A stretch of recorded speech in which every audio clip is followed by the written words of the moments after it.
Hey, this is JT. Welcome to another episode of The Critical Thought. Our goal in setting up this channel has always been to stress use your critical thinking skills. And why? The answer is very simple. When we look back at it, what we see, for the most part, one of the number one reasons that we remain a part of this group for so long is because we simply fail to use critical thinking skills. Yes, asking critical thinking questions and being willing to accept what the answers are. Well, in today's episode, our upcoming guest will share with us how they took their experience on their job, applied critical thinking skills, and began to quickly realize this is the same thing my religion would put a person through. And as a result, they realize it's time to go. We hope that you enjoy this experience. This is Lady C. Welcome to The Critical Thought. And Audrie, I want to thank you so much for being on the platform. I am excited to be here. There's no channel that I would prefer to be on today but Critical Thinker. So thank you so much for inviting me. Oh, you are so welcome. And you know what? This is long overdue. We have been really waiting to have you on our channel. I mean, you and I have talked and had so many different conversations throughout the years. And yes, I have really enjoyed getting to know you. And I want to thank you for the professional side of your life as well, because we've shared a lot in common with, you know, the different things of our professional lives. Yes. So in this case, we want to kind of talk about the Jehovah's Witnesses and how you became affiliated with this group. Yeah. It's a deep story for me. I want you to know that speaking about it is kind of like, I feel like it's time, but I'm still a little nervous. I'll let all of you know. I found the Jehovah's Witnesses actually while I was in training to be a Marine. This was back around the time of Desert Storm, if you can remember a few years before that. There was a witness that was sending me awakes and watchtowers, and I got really interested to the point of like asking for more information. Ended up getting out and starting a study in Far Rockaway in Brooklyn, New York. And this was a really perfect time for the Jehovah's Witnesses to reach out to me because I was kind of like a prime candidate. I was by myself. I was in a state without family. I was kind of lonely. I was kind of dealing with my own past problems as, you know, as a child who went through some difficult times with their family. So I was looking for answers, and Jehovah's Witnesses are usually always willing to give you some answers. You know? Yes, they are. Yes. They are. Now, you know what? You just struck a chord, because I don't know if I ever remember you telling me this in the past, but you were going to be a Marine? Yes. So my family is very military in nature. My dad's dad. You go way back, right? But I wanted to know my dad better, who was a captain in the Navy. And so I joined the Marine Corps. I didn't want to join the Navy because it's too easy, in my opinion. I wanted something hard because I'm that kind of gal. And so I joined the Marine Corps. And it was during my stay in the Marine Corps that I found Jehovah's Witnesses. Now, you know what? That's an interesting combination. It is, because you cannot be in the military to become a witness. So that was the first blocker. That was my first blocker that I had to overcome. But I think, you know, it is a very, you're built up to be a soldier. And when you become a Marine, that is your top priority, to defend the country, to be a good Marine, right? But I was looking for answers. Remember, I told you I was looking for answers. I was raised Catholic by nuns in the Catholic Church. And so therefore, there were a lot of questions that I couldn't get answered. And in the Catholic Church, when I was little, I don't know if it's different now, but we were just told to have faith. We were not encouraged to study, to find answers. But I was always studious and I wanted those answers. And Jehovah's Witnesses kept bringing them up in their magazines. And I'm like, okay, maybe this is a place I can get these answers. You got that right. Jehovah's Witnesses are always there. I mean, I remember reading magazine articles and hearing people give experiences from the platform, talking about how I was praying and a knock came at the door. They were going to commit suicide, and, you know, some Jehovah's Witness was knocking. So, you know, just the same for you, Jehovah's Witnesses were there. Yes. You know, rain, sleet, snow, whatever, they were at your door. you Yes, know? and I will say the lesson that I have in this phase of my life is that sometimes we believe things because we need to. Emotionally, we have a gap that we need to fill. And it's rather easy to believe when you need to believe something. And so I'll just say that sometimes the state of mind that we're in makes us easier targets for any type of indoctrination. So, Audrie, how was your life and your personal goals affected by this change? Yeah, I will say everything. I mean, I was all in, Lady C. I had such a I had such an attraction to getting these answers and to hearing these things that I didn't care about career. I didn't care about my romantic and personal life. All I cared about is kind of following that example they talked about of Jesus' ministry. Like, how could I be like Jesus? And kind of dedicate my life to that ministry. And so I kind of let everything fall to the side. And that includes my career. I went part-time even before I got baptized, and I quit my the guy that I was in love with because the elders told me that he would turn me away from the truth. And I loved him. He was in the military as well. He was in Hiroshima, but we broke up, and I went part-time. So everything changed, Lady C. In long story short, all I wanted to do was be like Jesus, and I was all in. And so I wanted pioneer service, I wanted Bethel service, I wanted missionary service, I wanted to be all in. And what I will say to you about this is I look back and I have no regrets about the things that I did, because sometimes we want to do the wrong things for the right reasons.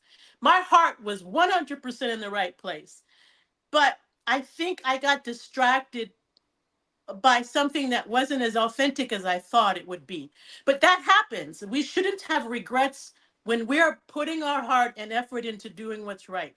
And even if that turns out not to be the perfect thing, at least our heart felt sincere.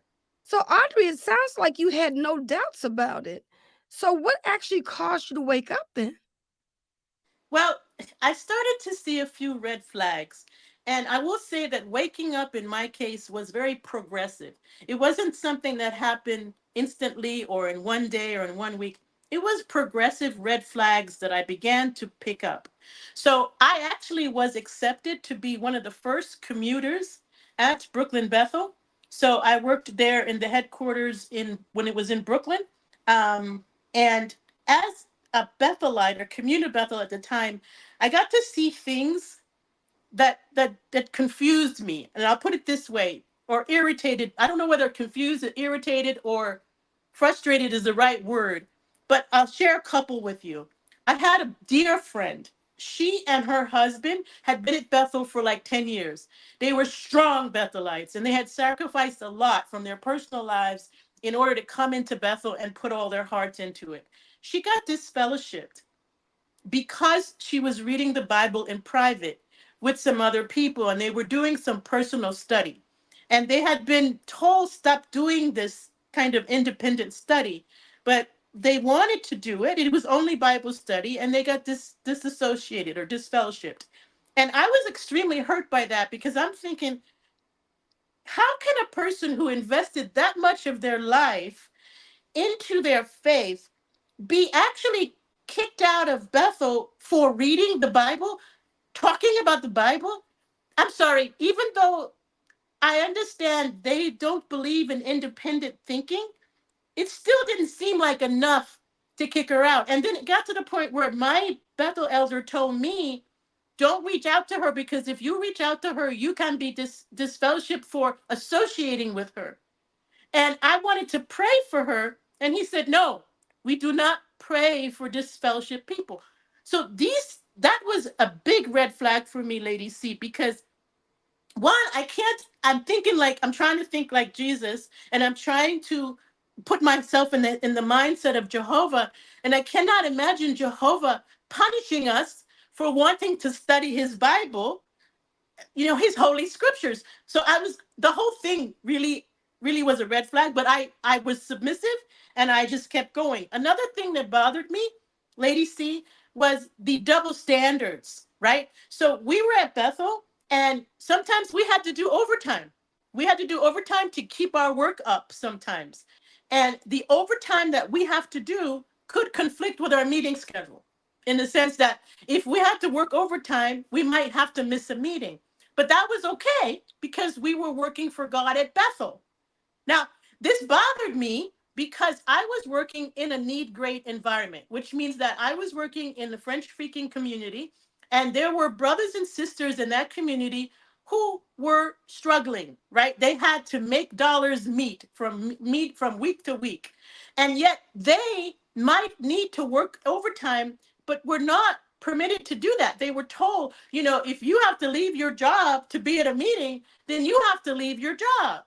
And I just felt like, okay, we can take food out of people's mouths so they can go to the meeting, but me, who's dry cleaning for the governing body, that's okay. So what I didn't understand is the scripture says that we are all working for God. That's what the Bible says. It says work as if you are working for God. So it's not like my work at Bethel is superior to a father who's working to feed his children. I don't think my job is superior to his job. They are both God-given responsibilities. And so I'm sorry, lady. See, that was another red flag. I was quiet, I was submissive, but it bothered me. And so basically, what I got to see by seeing some of the double standards is that, at Bethel, there were a lot of standards that differed from the congregation, right? Couples even could go spend a weekend at the farm to rest, which means they might miss field service. They might miss their meeting, but that's fine, and I felt this was a double standard, which I didn't appreciate. And I felt like I had to be quiet. I saw a lot of wives that, and I won't say anybody's name, of course, that were just struggling because they really wanted children or they really wanted to get involved in certain things, but they couldn't. We couldn't really, in my opinion, be our authentic selves. We had to be in the flock, in the fold, all in agreement. And to me, inclusivity means accepting that people might have different targets, different goals, different opinions, but that acceptance really didn't exist. In my opinion, inclusivity and being your authentic self is impossible in jw.org. You know, it's impossible. I totally understand what you're saying. And I do know a little bit about that. There were people that were studying in private groups. And I think that was one of those things that they made a ruling on, Yeah, that they could not do that. Yeah. And yeah. it was all related to the Ray Franz situation. So nobody made that bridge for me, but do know that that's true. That the independent thinking, kind of like let's avoid all working in our own little dependent circles, because maybe that's why these people are turning away from Hmm.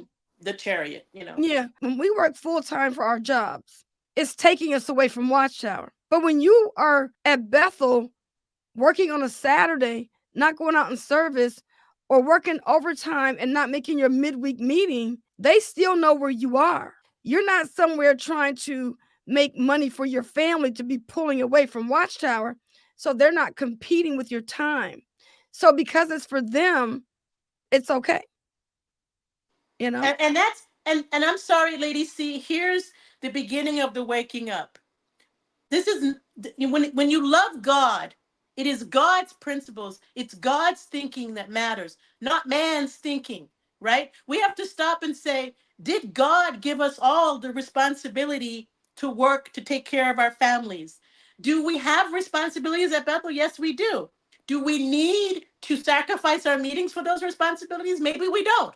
But it shouldn't be a question of what man is thinking. It's a question of how would Jehovah God look at this scenario? What would Jesus do in that scenario? That if Jesus saw that brother struggling to eat, he would not tell that brother, quit your job, not know if you get another one, and then go to the meeting, right? He would tell him, like he told Mary, take care of the things that are important. right?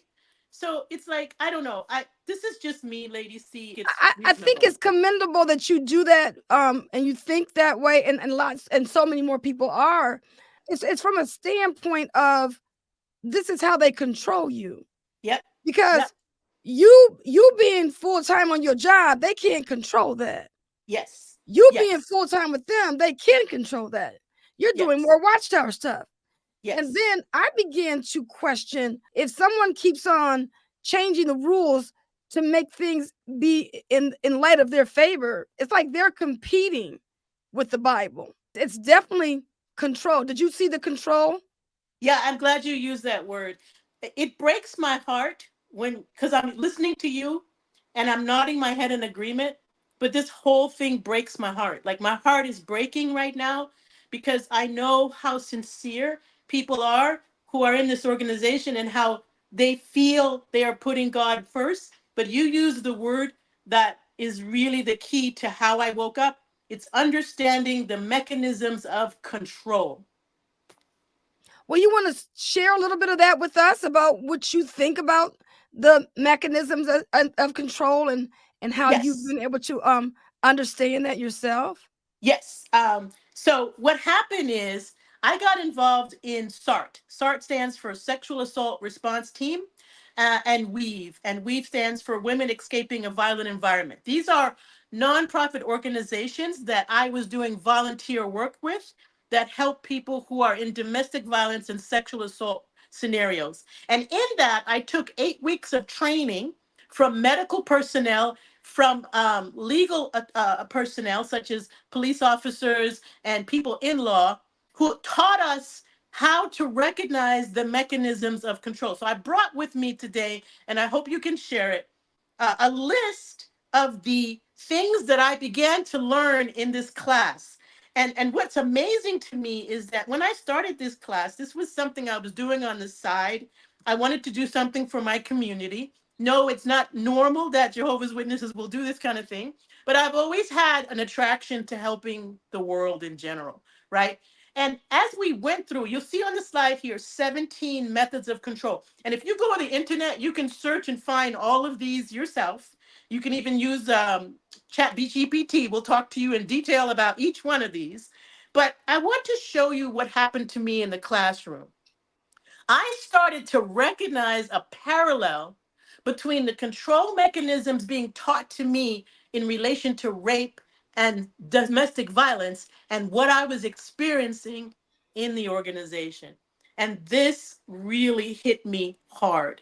So I'm not going to talk about all 17 of these, but I want to share a few which I think are easiest for people to see. And you see I've highlighted these in red here. These are the few that I'm sure anyone watching this video, if you've ever been a part of Jehovah's Witnesses organization, you will have recognized these. So let's start with gaslighting as an example.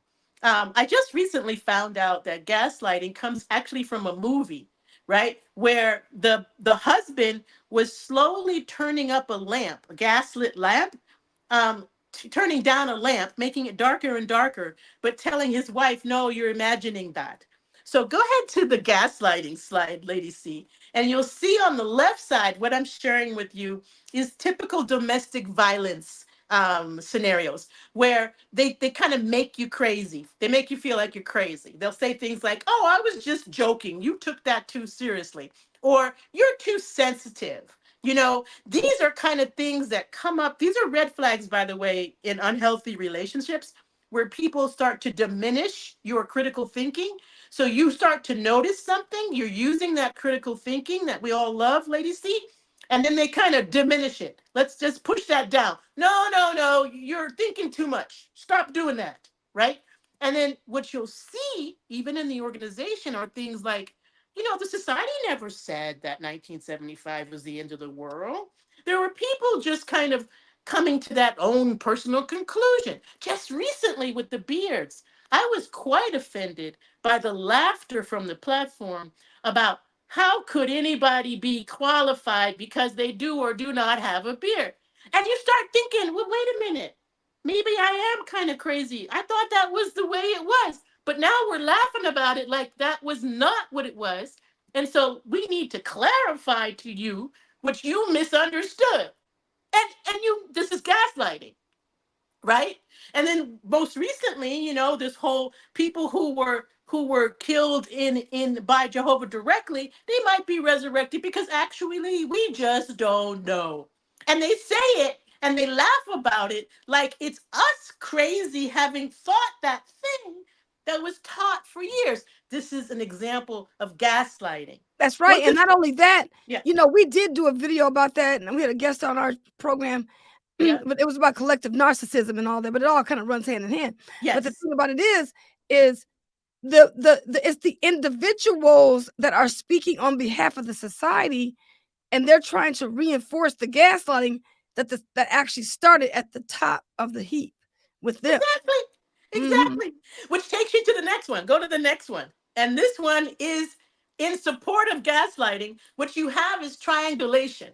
Triangulation is where you start involving others to support what you think about this person's critical thinking. So this guy's sitting here at this table and maybe he has a critical thought about something, right? And he's starting to realize this don't sit right. But the people back there start talking about him. I don't like the way he's been thinking. And lately he's been showing himself to be kind of weird in his patterns. And they start, and what they'll do in domestic violence is the actual abuser will actually get advocates from their own family. Like they'll take the mom or the father or the sister or the brother, or even have the nerve to go and talk to the boss and get these people on their side, kind of against you, supporting the gaslighting, right? It's just you. And everybody knows that, but you, right?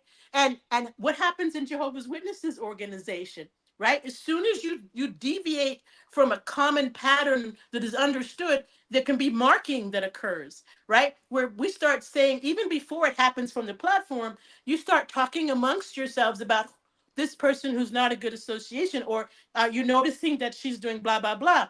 Or, oh my goodness, I think she's dating somebody in the world. Or even she's dating that brother that just got baptized. Oh my goodness. And we start whispering, and we end up with a situation of triangulation where that person is not aligned with our culture. And therefore, we're going to put them on the side.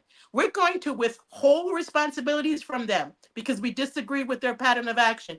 We're going to maybe pass that information around on publisher cards from congregation to congregation.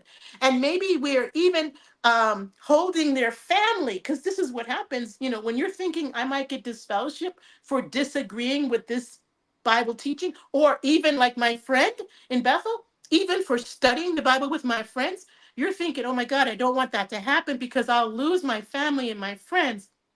And you don't know how many people, it's like ransom. It's like you're holding their family at ransom, and they cannot do anything but stay there, because if they go, then their family is lost. And some people cannot handle that. They cannot handle that. And it becomes extremely effective for mechanism for triangulation or control, right? Um, and then they'll start using these little catchphrases like, well, if you left, where would you go? Jesus said, where would you go? Or they would say things like, do you believe that Jehovah is leading this organization? And it's funny because no matter what the question is, they'll throw out these sentences as if they're related, and they're completely unrelated. Like, they're completely unrelated. So if I'm talking to you about my desire to understand the Bible better, and so I have my friends come over, what does that have to do with whether or not Jehovah is leading this organization, right? But that is their catchphrase that is used to keep you under control, to keep you in that situation where you can't really argue, right? But here's the key, Lady C, and I learned this dealing with domestic violence and sexual assault. The best way to identify control is to have support systems, right? But what does the organization do? Separates you from any non-witness support system. So go to the next slide. I'll talk about name calling, right? And so we start naming people that we might have as support systems, like that would catch these control mechanisms. We're rebranding them. They're no longer, you know, your sister, your brother, your loving family. Now they're worldly. They're bad association. They're apostate, you know? And so, just like in domestic violence, where they might label you as stupid, ignorant, unable to do things on your own, dumb, they might also criticize any support systems you have, like your family, so that your family will pull away from you. Because anybody in a controlling situation knows that those support systems are your hope. They are the only way you're going to recognize the control. And so they push them out.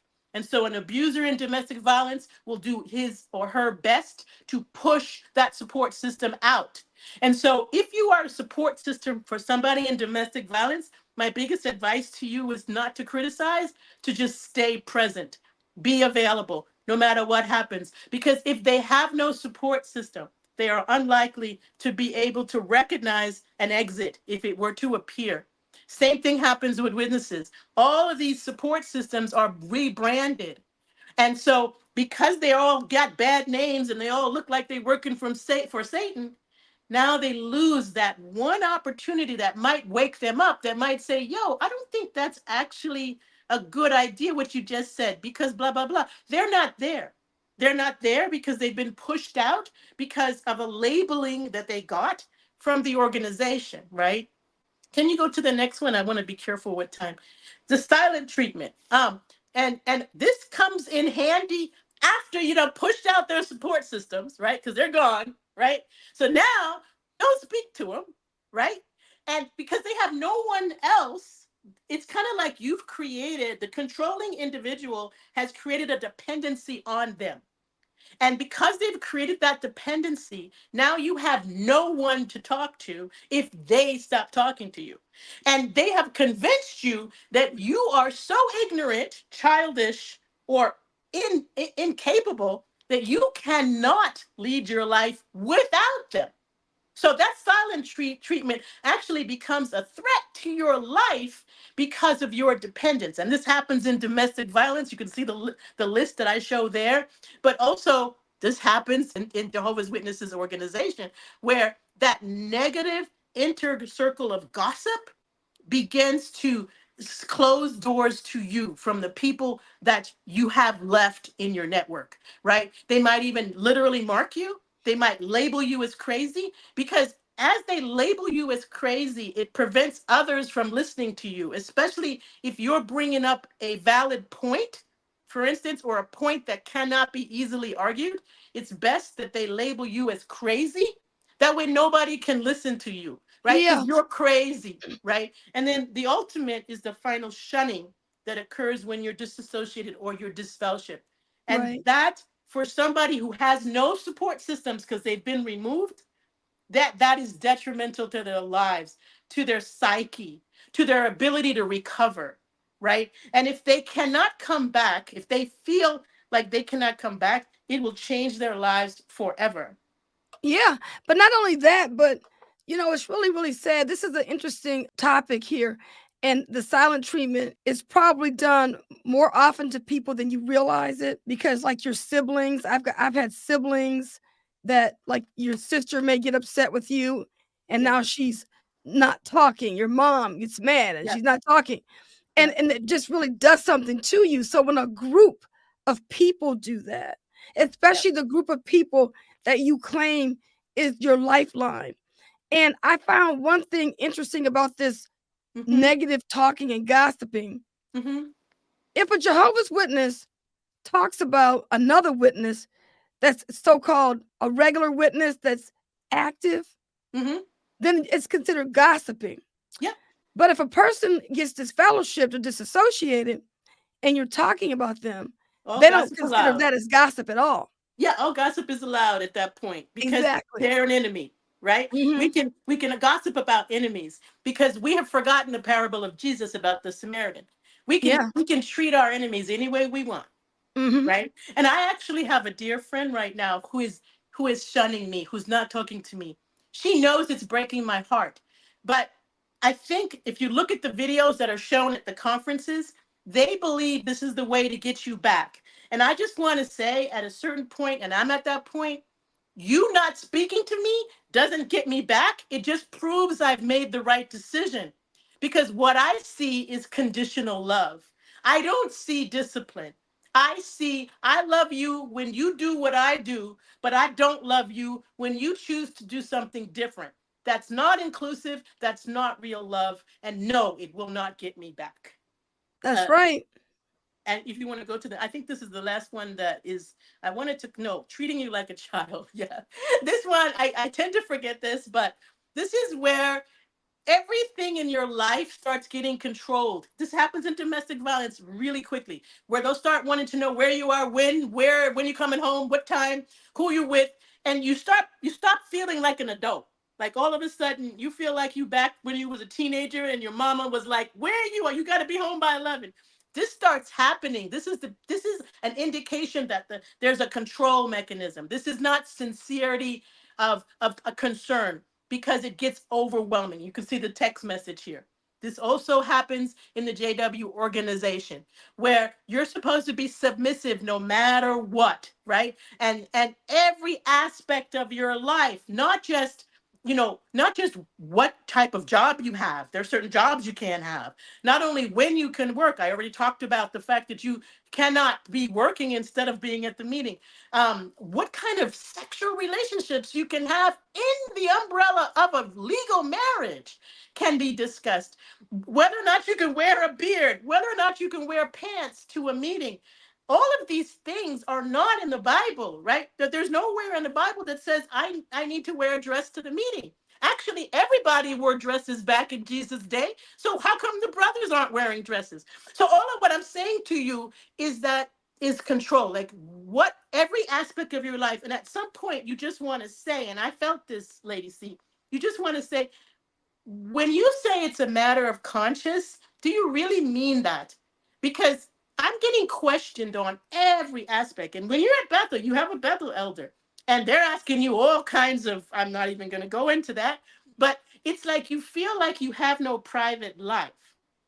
And it reminded me of this controlling mechanism, which is treating like, because the purpose of it is to insist in your mind that, again, you need them. You cannot live independently of them because you need their direction. You need their understanding. You need them to tell you what to do. Once you believe that, now they can control you in any way, in any category. And so what I'm saying to you is when you see people starting to do that, whether it be in your household or whether it be your religion, think of that as a red flag. Because if you're an adult, you should not need to be controlled by an organization. God's word, the Bible in Second Timothy says it is sufficient for all things, for teachings, for setting straight, for righteousness. So all we need is God's word, the Bible. We do not need an organization to direct our dress, our grooming, and what decisions we make as adults and parents. That's right. Yep. So, Next slide. yes, please. So this one is the one that hurts the most. But this is where you start getting blamed for their mistakes. And I go back to the first one I mentioned earlier about 1975. The society never said that, is what people have said from the platform. Brothers from the platform, helpers from the platform have said, nobody ever said 75 was the end of the years. But if you go back in time, you'll find evidence that was giving the organization this understanding. So people were sacrificing things, giving up retirement plans and home investments and etc. But they were saying once they decided that that was no longer truth, new light, then it was your fault because you came to that conclusion. And this happens over and over again, especially, and it hurts me when I see a brother from the platform laugh about a teaching that we were taught by that same brother to believe.